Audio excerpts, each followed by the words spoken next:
Pucks with Haggs is brought to you by Prize Picks.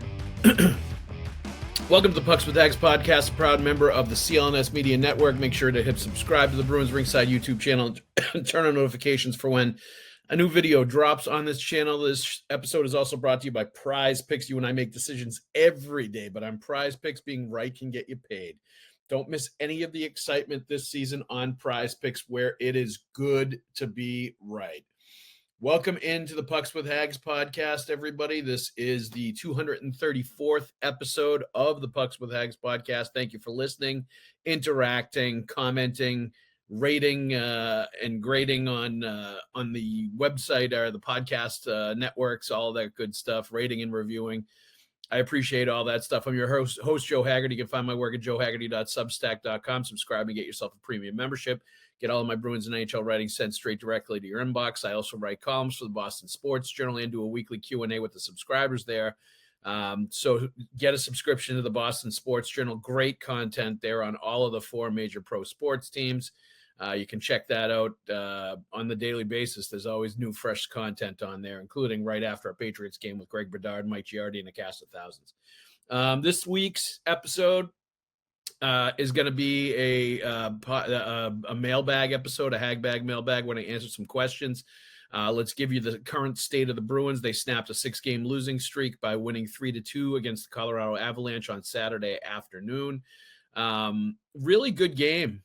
Solid game end-to-end. A nice response from what was a dreadful game against the Anaheim Ducks that may be rock bottom for this team. I don't know. We'll have to see where they go from there. But certainly I think it was a wake-up call about how much better the Bruins defense needs to play, some adjustments that they probably needed to make, and just a mindset change where they can't be this freewheeling, high-octane offensive team that's thinking more offense and no defense and is not back-checking and is not hustling and not doing any of the things that they're going to have to do to be successful. So I think what you're seeing now is, or at least against the Colorado Avalanche, was a team that responded against a really good Avalanche team that humbled them in Colorado when they played, and it looked like man against boys in the game in Colorado in Denver last week on the West Coast trip. So they did a really good job, I think, of coming back from an early deficit, scoring enough to win 3 goals, getting them from some key places at some key times, and then focusing on good special teams, good defense, and good goaltending in order to beat a team like the Colorado Avalanche. So, it righted the ship temporarily. They still have a losing record. They're still among the bottom teams in the Atlantic Division with the Tampa Bay Lightning of all teams. Interesting that those two are at the very bottom right now. Certainly, I think people expected the Bruins to get off to a slow, sluggish start based on having a new coaching staff, based on new personnel, based on the way that they performed last year. I don't think anybody really assumed or thought this was going to happen with the Tampa Bay Lightning, but it certainly has coming out of the gate, which is certainly interesting to see. But just end of the day, some really quick adjustments that they've made that have worked, moving Mittelstadt over to the wing, putting Pavel Zacha back at the center position on the second line, breaking up Charlie McAvoy and Mason Lowry, basically having Lowry skate a lot more with Andrew Peeke, and putting McAvoy with Michael Callahan, I think was and at times Zadorov, I think, was out there with McAvoy. It worked, and I think it was needed, and I think it sparked them to a much better performance from a defensive standpoint. And you're getting more, I think, a little bit more out of the second line now with Zacha at center and with Mittelstadt on the wing, where he's a little more free to operate offensively and to create things and to sometimes sneak out of the zone like he did on Victor Arvidsson's goal to kind of kickstart the offense going the other way. So solid game all around. Mason Lowry had a nice response too from a really poor game in Anaheim and a poor stretch of games that he'd played. He assisted on all 3 of the goals against Colorado. A couple of them were more sort of happenstance assists where he was somewhat involved in the play, but not that he made a play to really set it up. But it just shows you that he was involved. And I think skating with Andrew Peak and skating in more of a third line pairing situation for Lowry kind of allows him a little more freedom to be who he is offensively without worrying so much about the defense. He knows that Andrew Peak is going to handle a lot of the defensive responsibilities, and that frees Lowry up to carry the puck, to create a little more, to think a little bit more offensively. And I think at the end of the day, that's probably the better type pairing for him, and the better role for him, frankly, too, as a third pair defenseman, which will get the best out of him. I think he and Charlie McAvoy, Lowry I'm talking about, and Charlie McAvoy maybe a little too similar in their approaches to playing defensemen, where they both want to kind of rove a little bit, and they both want to create, and they both want to maybe take some liberties offensively and take some chances at times. And I think if you have two guys like that who are looking for that more than less, and can be known from time to time to have a breakdown coverage wise or otherwise in the defensive zone, I think that's not a great combo to have. I think you really need, at least if you're building your perfect defenseman combos at the NHL level, I think you go stay-at-home defenseman with puck-moving, offensive-minded defenseman, and you have the two of them as partners. And I think it really works out a lot of times if you have one guy whose strength is very different from the other, and have them working together in a partnership on the back end. I really think that's the best way to do it. And Andrew Peak and Lowry together, I think, creates a little bit of that, more of that dynamic than you have with McAvoy and Lowry. Like, people will make the argument, I guess, that McAvoy could be the veteran, like, number one defenseman, kind of taking Lowry under his wing or sort of protecting him a little bit. But like, there's too much risk to McAvoy's game, I think, for him to be that kind of a player, especially with a player like Lowry. Maybe if it was more of like a young, stay-at-home, defensive-minded defenseman, maybe that's a situation where it could be a good fit and a good partnership between the two players. But I just think there's too many times where Lowry and McAvoy kind of want to do the same thing, not exactly, but like have the same sort of mindset to taking risks, and you can't have that against the other team's best players when there's two of those guys. You got to have one guy that's kind of grounded in playing the position, being around the net, blocking shots, doing all the hard work that you have to do against other teams' really good players in order to keep them off the scoreboard. So I think that was a really necessary, good adjustment that the Bruins coaching staff made as far as the back end goes, and really starting to just get better defensive performance out of them. They went into that game against Colorado 28th in the league in defense, averaging 3.67 goals per game. I think it was 33 goals in 9 games. You can't sustain that. Like, you're going to be at the bottom of the league, and you're going to be drafting in the lottery if that's your defensive performance for the entirety of the season. So they had to do something drastic and something quick to address it, and it looks like they did. So good sign for Marco Sturm and the coaching staff, and for the Bruins room, frankly, and the guys that are in there, that they responded like they did when they had to. And that's always the signs you're looking for, is a team that's going to respond to those adverse situations in the right way. And maybe they had a big meeting on Friday, a film session. Practice started, I think it was a good 45 minutes late. So they probably had a good, healthy discussion about the issues and really addressed them. And that's also a sign of a good team. So some positive signs, actually, amidst that losing streak when they were about to get out of it. Now we'll see how they respond after getting off the losing streak, getting a win, and sort of getting the pressure off for a little bit, especially with some more winnable games and beatable opponents coming up for them. It'll be interesting to see how they respond. All right, let's get into the Haggs Mailbag here. First question, Dick Johnson 66991. Haggs has them as a playoff team. Thanksgiving is usually the determining date of that. Looks like they will be out of it by Halloween. I don't think they're going to be out of it by Halloween. You have to be really, really bad to be out of it early in the season as far as the playoffs go. Like, there's maybe a handful of points or less that you're going to be out of a playoff spot, even if you're not good, even if you're on the mediocre end of NHL teams. They are not going to be out of it by Halloween. That is not going to happen. They're going to lose every single game. But I would also say that, like, maybe fans need to readjust their thinking a little bit. I think we're so used to hearing you have to be in a playoff spot by Thanksgiving if you want to, like, have a 75-80% chance of making the playoffs. You have to be in the top 8 in either conference when U.S. Thanksgiving hits at the end of November.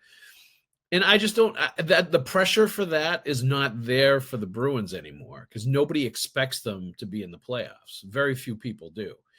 There are no expectations with this team. So I think what they need to do is be within a couple points of a playoff spot at Thanksgiving. And I think that's exactly where they should be and where they're supposed to be if and when that happens. And I think that's what you're aiming for. I think, thinking of the Bruins this season with the mindset of what you thought of them when they were an actual contender and holding them to those kind of expectations is ridiculous because they're not a contender. I think everybody agrees they're not a Stanley Cup contender this year, unless something major changes with this team.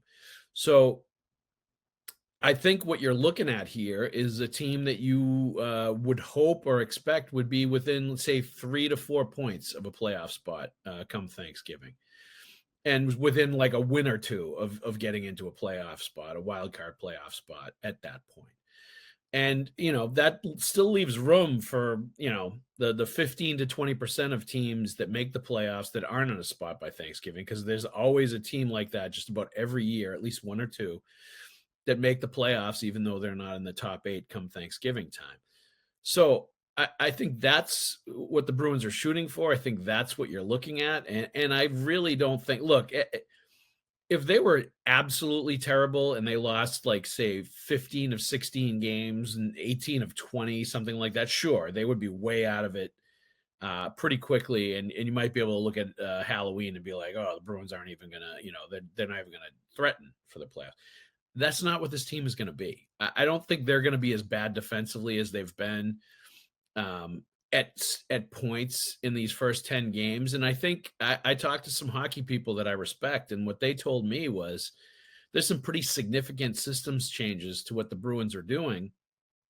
And they gauged it probably 20 games or so it's going to take to fully become automatic, become reactive rather than they're thinking about where they're supposed to be and having coverage blowouts and having these assignments that, they're trying to hand off one guy to the other and they screw it up and leave the front of the net open in the defensive zone, like stuff like that. That's going to get fixed and it's going to get addressed, and it's going to turn into a process, or it's going to turn into an eventual situation where they're playing the system well and they've got it down. I just don't think for every player that's exactly correct right now, and that's exactly what's going on, and that's part of the issue. There's a big adjustment to take a bunch of players that are used to playing mostly traditional zone defense, which pretty much everybody learns when they play hockey is how to play zone defense, where you've got your ice cut up into like squares maybe, or areas, and everybody's in charge of their area. At least that's how I teach it, is there's 4 areas: defensemen in the lower 2 boxes, wingers in the top 2 boxes, and then you get the center in the slot and helping out at the net front. And that's basically how I think a lot of teams operate, is some form of that. Can be a little bit more complex, can be pretty simple. But I think that's how the Bruins have operated for a long time, is traditional zone defense. And it feels like when you're watching them now, they are changing more to a man-to-man, where sometimes you're seeing defensemen way up high chasing guys around, and you're seeing players get passed off at times. And I guess it's designed to keep like really elite players from wheeling through the zone and holding on to the puck and creating. And that's fine. But I think at this point, that's not stopping anybody on Colorado from looking the way that they've looked. And granted, they ended up holding them to 2 goals, so maybe it sunk in and the system did work. But it seemed like early in that game against the Avalanche, the Cale Makar and McKinnon and those guys were able to do whatever they wanted in the offensive zone, and were not getting really too deterred at whatever they were trying to do. But it's, I think a lot of what they're doing and why they're going to man is partially to deal with those kind of players and those kind of issues, and be able to play effective defense against the elite players. Now, it's going to take an adjustment period, but the good news is this is the system Marco Sturm had with the Los Angeles Kings. This is the system that Steve Spott was helping teach in Dallas. So I think there's a lot of knowledge, institutional knowledge about the system and playing man-to-man defense and the hybrid man-to-man that they want to play or whatever they want to call it.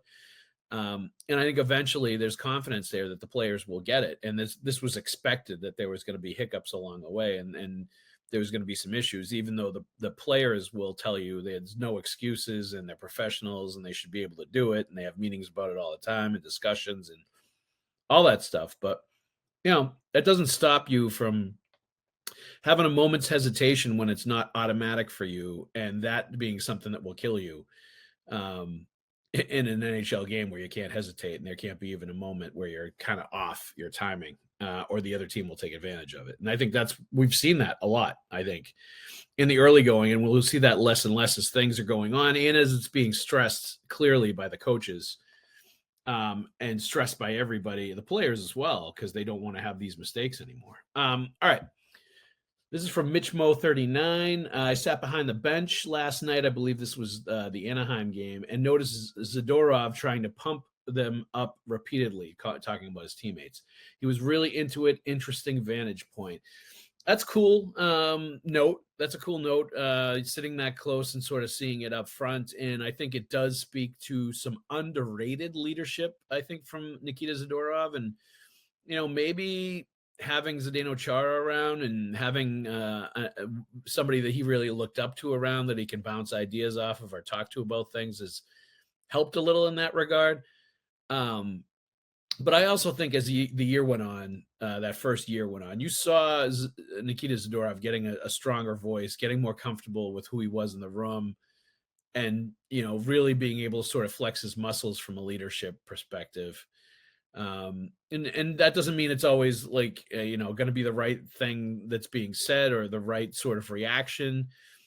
Those guys are human, they're competitive. Sometimes they say or do things that they maybe wish they could take back, and sometimes not. But I think what you're seeing now, more importantly even than what he's saying on the bench or trying to pump up his teammates, is the way that he's playing on the ice. And I think Nikita Zadorov has been outstanding. Very physical, nasty, surly guy in the D zone that's really discouraging other teams from trying to get to the front of the net, is protecting his goalie, is protecting his teammates, is definitely, he was all over Tanner Jeannot after he dropped the gloves with Ross the Boss Johnston in that Anaheim game. Zadorov was the first guy over, giving him a pat on the helmet and giving him a hug and telling him, I appreciate what you did. And then a bunch of other guys, there was 7 or 8 guys that all went over and did the same thing with Jeannot, because they know how important that toughness is and what him doing that, how important it is to them.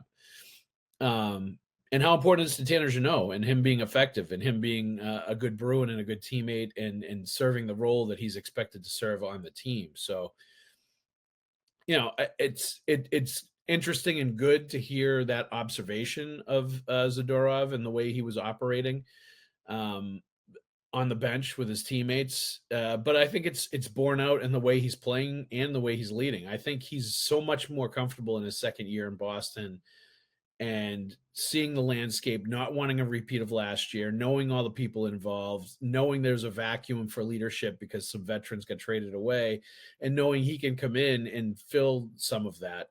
Certainly, I think it's been noticeable, and it's been worth noting and worth talking about and worth commending him for, that he's been so good and that he's really had an impact and a positive impact. And I think he's, he now this season, I know everybody talks about he took a penalty in 12 straight games to start last year. And, there was some definite, still there were mistakes along the way occasionally with the puck, but every defenseman has the puck so much in high pressure situations that they're all going to have elements of that and mistakes that you can look at and kind of single out if you really wanted to.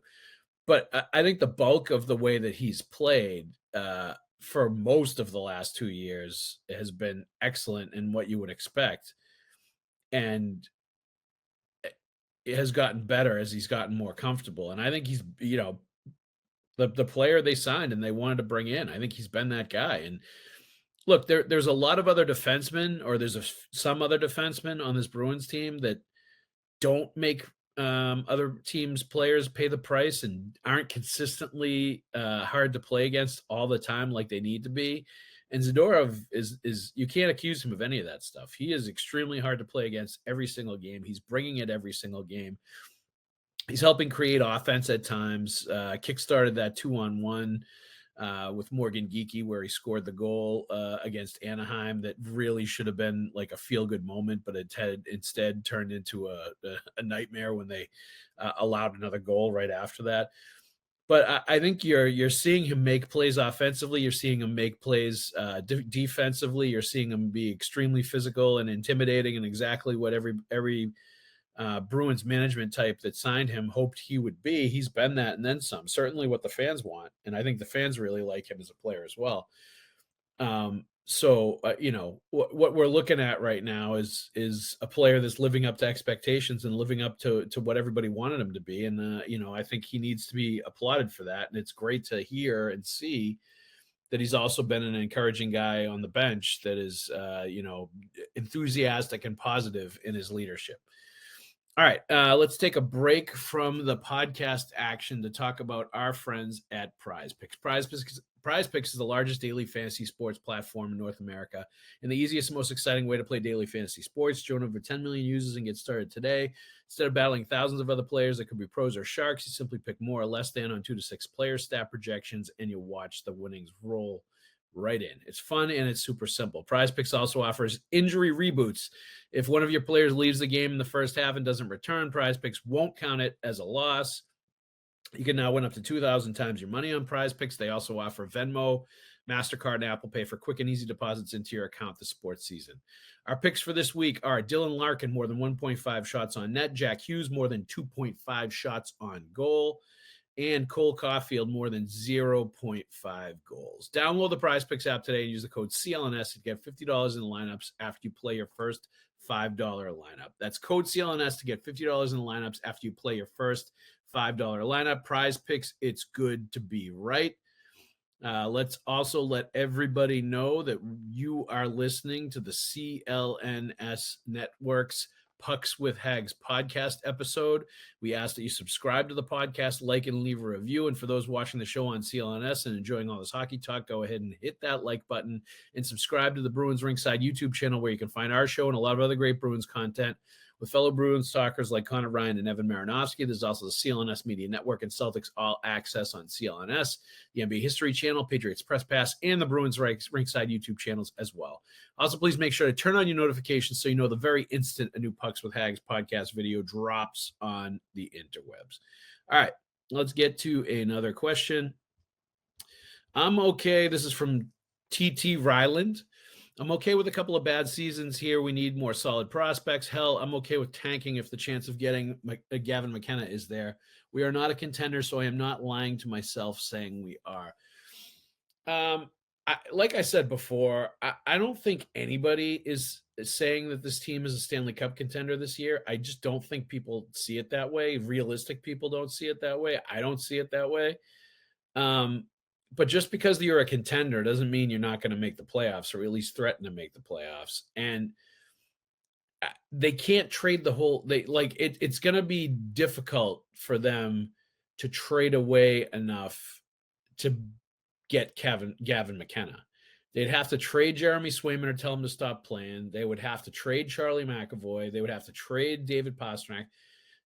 Maybe they've already had one difficult situation to deal with that they're continuing to deal with, because Hampus Lindholm has been out, has only played 3 games, has not played since the road game in Colorado. And before that, the first 2 games of the season. Now he was just put on injured reserve as they hit a stretch where they're playing like 4 games in 6 days. So none of that seems positive, or seems like it's going in the right direction, or seems like he's ready for a return anytime soon. The good news is he's missed a bunch of time. So being on injured reserve, It frees them up to bring somebody up. Jonathan Aspero is the guy that they brought up, journeyman guy that is with the Providence Bruins, who I actually liked in training camp. I thought he was a physical, hard to play against kind of guy that could make at least the requisite offensive and puck handling duties and meet them. But I liked him. I thought he was actually good, and I noticed him in a bunch of the games. So I think he'll be okay if he gets put in and has to play. But putting Hampus Lindholm on the injured reserve allowed them to bring up another player in Aspero and sort of have some depth as they go to Ottawa on the road and as they start playing a bunch of games in a short amount of time and girding themselves against the injuries that inevitably happen on the back end, as we've already started to see with Jordan Harris getting hurt and with Lindholm out and missing. But the point being here that they're part of the way there with what you're saying, because Lindholm is hurt and he's out, and that's only one piece of it, though. A lot more would have to go wrong before I think you would see another fire sale like we saw last year at the trade deadline, and they would have to get rid of their core guys if they really wanted to be that bad. To get down to get a guy like Gavin McKenna to get back in the lottery, and I just don't think that's going to happen. I think the better course of action this year is to compete for the wild card spot, try to get into the playoffs, see if they can hang around within, a handful of points, and maybe make a push for it. Maybe bring in James Higgins after his BC season to inject a little life and offense into it and see if they can surprise teams, get into the playoffs, and sort of set themselves up to maybe be a contender next year or the year after, and sort of, get closer to that process where they're bringing some of these young guys in and have the core guys still in their prime and be able to put together a team that could potentially contend. But there's some deep questions that they have to answer, right? I think one of them is being answered right now because Jeremy Swayman's been extremely good, and he's part of the way to answering whether you were going to be able to count on him again, whether last year was an outlier, and whether he was going to come back and be ready to earn the contract that he got. And I think he has been. So I think that question's answered. But the other question for me, big question, is Charlie McAvoy and whether he's worth the money in the cap hit that he's being paid, whether he should be your number one defenseman, whether you can be a contender with him as your number one defenseman consistently, especially as he's getting a little bit older now and he's had some shoulder issues, and some consistency issues, let's face it. Whether that is the guy that you could build your entire back end around. And it's been difficult and challenging because you're doing it without Hampus Lindholm again, so it's really a lot on his shoulders. And guys like Mason Lowryer getting thrust again into bigger roles than they probably anticipated or were ready for, all that stuff. But I do think there is a philosophical question the Bruins need to answer about, as time goes on, do they still feel comfortable with Charlie McAvoy being their number one guy? And I think he's been pretty good. He's had times where he's had issues. He's had times where I think he's been beaten, by other teams' best players and had some rough games. I think there are times where he's had trouble staying out of the box. I think there are times, obviously, where he's been banged up physically. And I think there are times where you wonder if he's really a number one power play guy and a guy that should be on the number one unit running the point. And, he's an extremely talented hockey player. I think he cares. I think he works hard. I think he has moments where he can make unbelievable plays, like skill-wise, offensively, skating-wise, he's fantastic. There's so many things you watch him and you're like, wow, he really stands out. And physically, the way he hits, the way he can defend, there's different things he can do. And when you see him have these great games, you're like, wow, this guy is something else. He's outstanding. I think consistency has always been the problem for him, and being able to put that together on a semi-regular basis has been kind of hard and challenging at times. And I think that's the question that needs to be kind of answered is, do you feel like he's going to give you that more often than not when he's at his best, or is the inconsistency there and some of the mistakes that are made, is it going to be too much for you to, feel like you can rely on him to be the guy all the time? And it's a deep question. It's not easily answered, but I think I think as you continue to go along here, and as you see stretches like the 6-game losing streak that the Bruins just got out of, you're gonna have to start making hard judgments on some of these players and their relative value to you, their relative value to what they're getting paid and their cap hit and their age and their contract stat and like all that stuff. And I think, just being realistic about it, you're going to have to make that determination. I think at the end of the day, they could very much decide, McAvoy, Pasternak, Swayman, Hampus, if he's healthy, like Morgan Geeky, like this is our core group.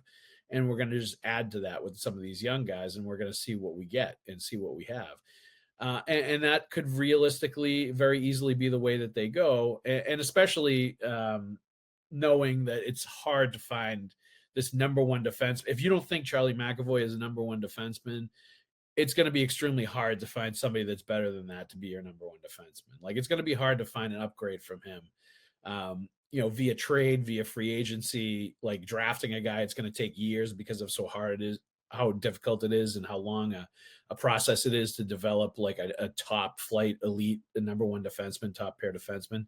They take a long time before they're mature enough to really be that guy, as we've seen with Mason Lohrei, frankly. But I think it's a fair question that you really need to sort of think about the long-term view, draft picks, what the percentages are they're going to make the playoffs this year, how close they're going to get, whether it would be better. And the one name that we've heard a lot is Pavel Zacha being traded. Not so much McAvoy, but definitely Zacha. And there's interest there with the Vancouver Canucks. Elliot Friedman mentioned it last weekend on Hockey Night in Canada. So we'll see, I guess, how all that goes and how all that shakes out. But it sounds like there's at least some element of the Bruins listening to some things on trades. And that also plays into, them evaluating where they are, who they are, their chances of making the playoffs versus trading players for assets and continuing to restock and bring aboard young players and draft picks and build from the ground up again. So it's going to be interesting to see how they do it, what they do. I don't think there's any concrete answers to any of this. I think it's based a lot on what the Bruins see this year, based on how they do and whether there's some improvement, at least in level of play and some success from last year, which I think there is. Like, I think it's been mostly 1-goal losses against good teams, which is way better than last year when they were giving up 9 goals in Carolina on a Wednesday night and basically folding in the third period. I don't think we've seen that much at all. Might have seen that a little bit against Anaheim when they took one too many body blows in that game, but for the most part, I think they've been pretty good. And I think you got to give them credit for how competitive they've been, how much they've battled, and how close they've kept it in a lot of these games. Their goal differential is really not that bad. All right. This is from HR Choby, Choby. Hey, Joe, how much of this terrible stretch of play falls on the goaltending? I really don't feel like any of it falls on the goaltending, or very little. Look, has Jeremy Swayman been letter perfect? Has he not given up one bad goal and not given up one goal where you said, maybe he could have had that? No, I mean, there might have been a couple in there. But for the most part, like, save percentage way over 900. It was 903 going into that game against Colorado. Kept them in games, given them chances to win. I think he's been outstanding for the most part. Way better than last year. The numbers bear that out. Gives them a chance to win pretty much every time he's been in there. Korpisalo, less so. I definitely did not like his game against Anaheim. I thought he was just as bad as the defense. I thought there was a couple goals he gave up that were weird and kind of odd and looked to me like maybe you should have stopped that. So I think Korpisalo is a guy that you could look at times as being, some of that falls on him when he's been out there if the numbers aren't good and if the win-loss record isn't good. But I think Swayman has been exactly what you would want an elite goaltender to be, exactly what you need behind this defense to stand firm and make the saves they're supposed to make, and maybe even a few they're not supposed to make, and be technically sound and do all the things that he does. I think he's been good. He's been excellent, and much more like he's been in the past, and much more convincing me that it's an outlier the season that he had last year when he held out of training camp, and that's the real Jeremy Swayman is the guy we're seeing now and the guy we saw before last season, and not that guy that was clearly affected by the holdout mentally and physically. I think his whole season was out of whack because of that, and he never truly recovered. And it's too bad for him because it really, like I've said before, submarined the Bruins season. I think it submarined a lot of veterans' status with the team. You could make the argument that like some of when Morgan Geekie was complaining about guys not doing their jobs and that resulting in friends having to leave, part of that could be like talking about Swayman not doing his job as a goalie last year, and that playing a role in some of the trades that you saw at the deadline, some of the veterans that you saw leaving the team. But I don't think that is at all a reference to Jeremy Swayman this year, though. I think he's done his job and then some. I think he's been outstanding, and I don't think there's any kind of blame you can put on him for the way things have gone. I think he's been very good, and that's a good sign. Like that tells you that it's not going to get out of hand to the point that it did last year. If he's that good consistently, and he has been in the early going. So, all right, RNDC2. Hey, Joe, the Bruins seem to muster the offense together in the third period, went down to make it interesting, keeps me watching late. They also have a way of giving that right back. Do the coaches need to rethink the third period minutes on defense, at least with the lead? Oh, I think what they needed to rethink was the partnership with Mason Lowry and Charlie McAvoy, and those two as a pair. I just don't think it was working. I think it was too rife for like mistakes and defensive zone gaffes and soft plays sometimes too in the defensive zone. But like as far as the forwards they're putting out there, and it's been different guys. There was one game, I think it was Florida, where it was Pavel Zacha's second line out there, and Pavel Zacha got caught way down low. And wasn't able to back check and wasn't able to stop them from coming down and scoring. And because he was trying to score the go-ahead goal instead of like playing a little more conservatively in the last couple of minutes of a tie game to try to get it to overtime. In Anaheim, I believe it was Sean Corrali's line that was out there. That was obviously much more of a Charlie McAvoy, Mason Lowry exchange issue that led to the Anaheim goal that really like started the avalanche of crap coming down on the Bruins in that game. But the Corrali line was out there, and that's a line that Marco Sturm is trusted pretty implicitly to get the job done defensively and to be a checking line. And he's really liked Corrali and trusted him and Kostelic and those guys, and rightfully so. They're solid players. But they were out there when that happened. So like Marco Sturm's trying to figure out combinations and players that he can put out there at the end of games to put out some of these fires to protect leads. And I think that's a work in progress, and that's something they're still figuring out. So, rethinking it to a degree, sure, but I think you've also got to like put out the players that you have and let them either do the job or not, and then make determinations on that if you want to bring in other players or change the combinations of those players or whatever you're going to do. But I don't think there's a deep rethinking of what you can do in the third period on defense, aside from, putting maybe having Zadorov out there a lot more, having McAvoy out there a lot more, and not having a guy like Mason Lowry out there as much, and kind of doing that by changing up the pairings and putting Mason Lowry in more of a third pairing kind of role. And the one interesting thing I've noticed too is that the Mikey Isemont, Tanner Jeannot, Fraser Minton line has kind of become the fourth line with the minutes and has been played sparingly. And Fraser Minton especially has played sparingly and has not played as much as some of the other players as he's sort of figuring things out. So that's part of that adjustment too. And is that warranted? I think so. Marco Sturm seems to see some things that he's not trusting Fraser Minton as much as he did during training camp. And that's understandable, I guess, for a 21-year-old kid going through the NHL sort of regular duty for the first time. But that has definitely caused a little bit more pressure and sort of like responsibility on the other lines that are out there. And it'll be interesting to see how that changes.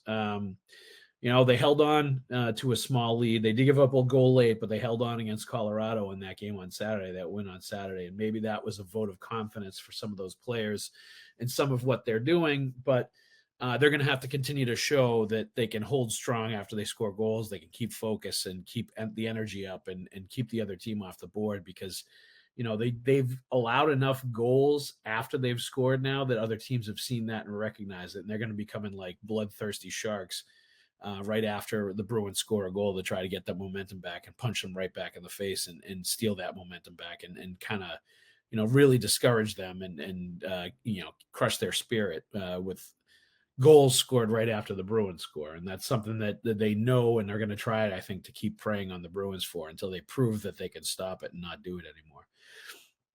So I think all that will be really interesting to watch. Some great questions today, guys. I appreciate them. I appreciate all the interest in the Bruins and, getting my thoughts on all that stuff. Thank you very much for listening. Let's thank everybody that listened to the Pucks with Haggs podcast, a proud member of the CLNS Media Network. Make sure to hit subscribe to the Bruins Ringside YouTube channel and turn on notifications for when a new video drops on the channel. This episode is also brought to you by Prize Picks. You and I make decisions every day, but on Prize Picks, being right can get you paid. Don't miss any of the excitement this season on Prize Picks, where it's good to be right. All right, that's it for this Hagg Mailbag episode of the Pucks with Haggs podcast. Thank you very much for listening, everybody. Thank you for the questions, and we'll see you at the rink.